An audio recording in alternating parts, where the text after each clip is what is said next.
বাঘের ডেরায় জঙ্গল ছেড়ে লোকালয়ে বনবিড়াল শাবক উদ্ধার। সুন্দরবনের জঙ্গল এলাকা ছেড়ে লোকালয়ে বনবিড়ালের উপদ্রব। আর সেই বনবিড়ালের শাবক হিঙ্গলগঞ্জের পুকুরিয়া এলাকায় দেখা মিলল বনবিড়ালের সবকিছু। প্রাথমিক অবস্থায় অনেকেই দেখে এটিকে বাঘরোল ভেবেছিল, ফলে স্বাভাবিকভাবেই অনেকেই ভয় পেয়ে যান। উত্তর চব্বিশ পরগনার হিঙ্গলগঞ্জ ব্লকের পুটিয়া মঠবাড়ি গ্রামের একটা কাঠের গুদাম থেকে একটা বনবিড়াল কয়েকটা বাচ্চা সহ লক্ষ্য করা যায়।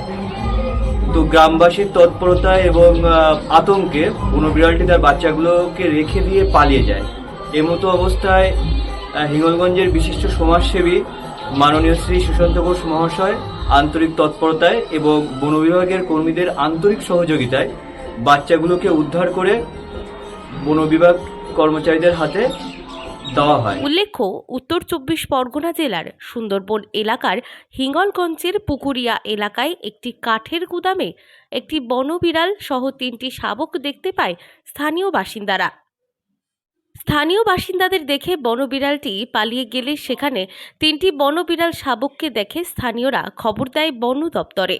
তবে প্রাথমিক অবস্থায় উদ্ধার হওয়া বনবিড়াল শাবকগুলিকে কেউ বাঘরোল শাবক বলায় এলাকায় অনেক অংশে আতঙ্ক ছড়িয়ে পড়ে। যদিও পরে সেটিকে বনবিড়াল বলে চিহ্নিত হলে হাঁপ ছেড়ে বাঁচে এলাকার মানুষ। ওনারা আশ্বাস দেন যে বাচ্চাগুলোকে সুস্থ এবং স্বাভাবিক জীবনে ফিরিয়ে দেবেন এবং সেই সাথে সাথে পশ্চিমবঙ্গ সরকারের বন বিভাগের পক্ষ থেকে সাধারণ মানুষের কাছে আবেদন করে যে এরকম বিলুপ্তপ্রায় প্রাণীর বাঁচার অধিকার আছে, যেমন মানুষেরও বাঁচার অধিকার আছে, তাদেরও বাঁচার অধিকার আছে।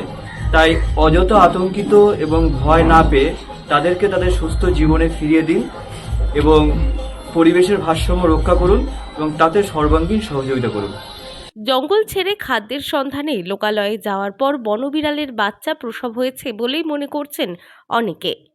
ঘটনাস্থল থেকে উদ্ধার হওয়া বনবিড়াল শাবকগুলি উদ্ধার করে নিয়ে যায় বন দপ্তরের কর্মীরা।